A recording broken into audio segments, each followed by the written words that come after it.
सबसे पहले मैं कहना चाहूँगी, दिल्ली में जो हुई है जीत, इसके लिए मैं हमारे पार्टी भारतीय जनता पार्टी के सभी नेताओं और कार्यकर्ताओं सभी को बहुत बहुत शुभकामनाएं, बधाई देती हूं। मैं महोदय, वित्त मंत्री निर्मला सीतारामन जी मोदी जी के सरकार में नारी शक्ति का प्रतीक तो है, साथ ही ग्लोबल लेवल पर भी आज वो भारत की नारी शक्ति का गौरव के साथ रिप्रेजेंट कर रही हैं। एक महिला सांसद के नाते मुझे उन पर बहुत ही गर्व है। निर्मला जी का ये लगातार 8वां बजट है जो एक रिकॉर्ड है। उनके इस असाधारण उपलब्धियों के लिए मैं उन्हें बहुत बहुत बधाई देती हूँ। भारत आज दुनिया का सबसे तेज गति से विकसित हो रहा देश है। प्रधानमंत्री श्री नरेंद्र मोदी जी के मार्गदर्शन में वित्त मंत्री निर्मला जी ने जिस प्रकार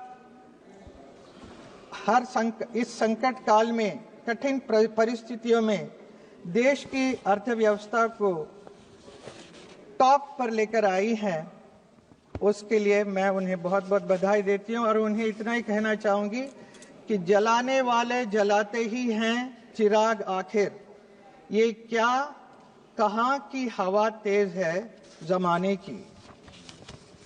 अध्यक्ष महोदय, महाकुंभ के विषय में कुछ बोलना चाहूंगी।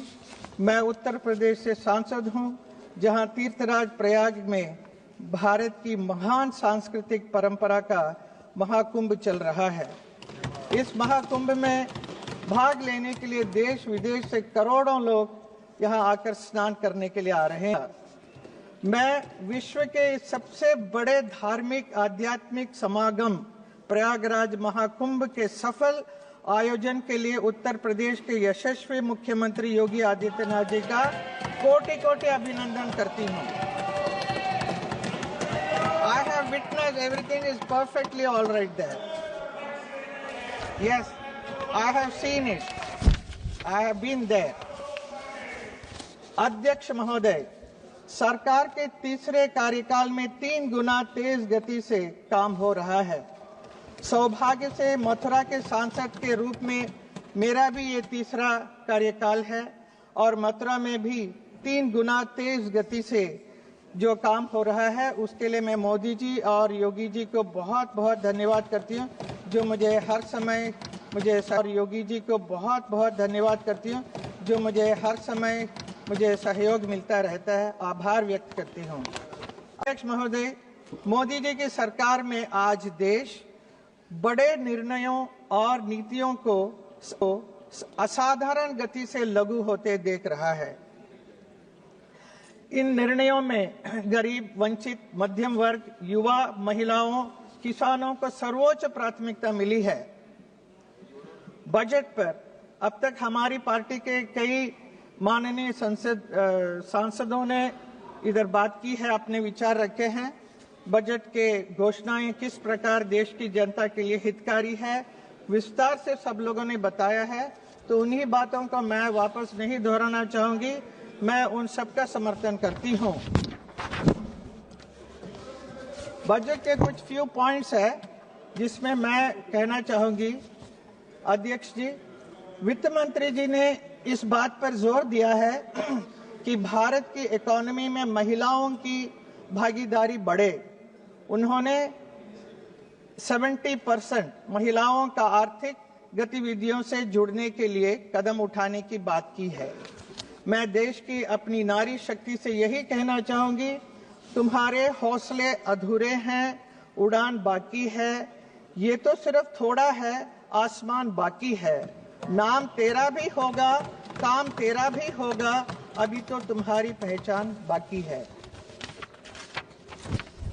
एजुकेशन सेक्टर की बात करें तो अगले 5 वर्षों में सरकारी स्कूलों में 50,000 अटल टिंकरिंग लैब की स्थापना और भारत नेट परियोजना के अंतर्गत ग्रामीण क्षेत्रों में सभी सरकारी प्राथमिक स्कूलों में ब्रॉडबैंड कनेक्टिविटी बहुत अच्छा कदम है। हेल्थ सेक्टर में कैंसर की 36 मेडिसिन पूरी तरह से ड्यूटी फ्री कर दी गई है। अगले 3 वर्षों में सभी जिला अस्पतालों में ये डे केयर कैंसर सेंटर स्थापित करने की सुविधाएं प्रदान करने का निर्णय किया गया होगा। यूथ सेक्टर में बजट में देश के युवा के लिए स्टार्टअप के लिए लोन सीमा को 10 करोड़ रुपए से बढ़ाकर 20 करोड़ रुपया किया गया है। अध्यक्ष महोदय,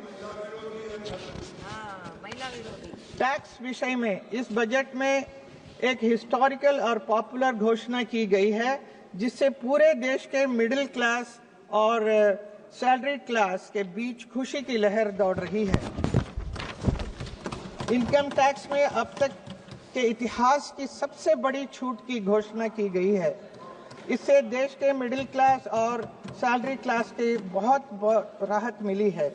इस निर्णय के लिए मैं माननीय प्रधानमंत्री श्री नरेंद्र मोदी जी और माननीय वित्त मंत्री श्रीमती निर्मला सीतारामन जी का देश के करोड़ों मिडिल क्लास और सैलरी क्लास लोगों की ओर से आभार व्यक्त करती हूं।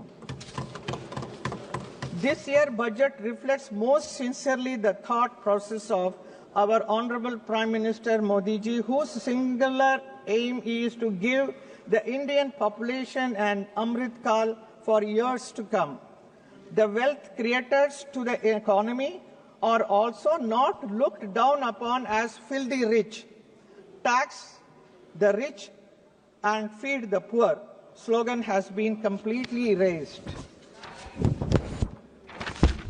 महोदय, हम सबको गर्व होना चाहिए कि हमारे देश में पहली बार ऐतिहासिक world audio visual entertainment summit यानी वेव्स का आयोजन हुआ है।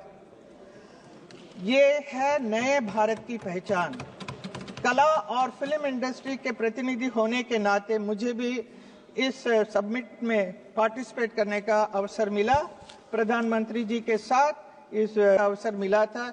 इसके लिए मैं हमारे प्रधानमंत्री और आईएमबी मिनिस्टर अश्विनी वैष्णव जी का आभार व्यक्त करती हूं। अध्यक्ष जी यमुना हमारी महान आध्यात्मिक परंपरा और संस्कृति में यमुना मैया की आध्यात्मिक महत्व है। मथुरा वृंदावन की पहचान है, जीवन रेखा है। पिछले मथुरा वृंदावन में जितने नाले वगैरह हैं उसको बंद करने की कोशिश की, लेकिन फिर भी हम लोग कामयाब नहीं रहे, क्योंकि जो यमुना की जो अशुद्ध जल जो आ रहा है वो दिल्ली से आ रहा था। तो हम उस वक्त दूसरी पार्टी राज कर रहे थे, तो हम कुछ कर नहीं सके। सब हम सिर्फ हमारे ब्रजवासियों को इतना ही कहते रहे कि सब ठीक हो जाएगा, जल्द ठीक हो जाएगा। आज उम्मीद की किरणें आई है। 8 फरवरी को दिल्ली में भाजपा की जीत के बाद प्रधानमंत्री नरेंद्र मोदी जी ने कार्यकर्ताओं को संबोधित करते हुए भाषण का शुभारंभ भी यही किया कि जय यमुना मैया। उनसे की यमुना नदी को दिल्ली की पहचान बनाने की बात की। ये मोदी जी की गारंटी है, मतलब पूरी होने की गारंटी। मेरे संसदीय क्षेत्र में इसे लेकर बहुत ही खुश हैं लोग।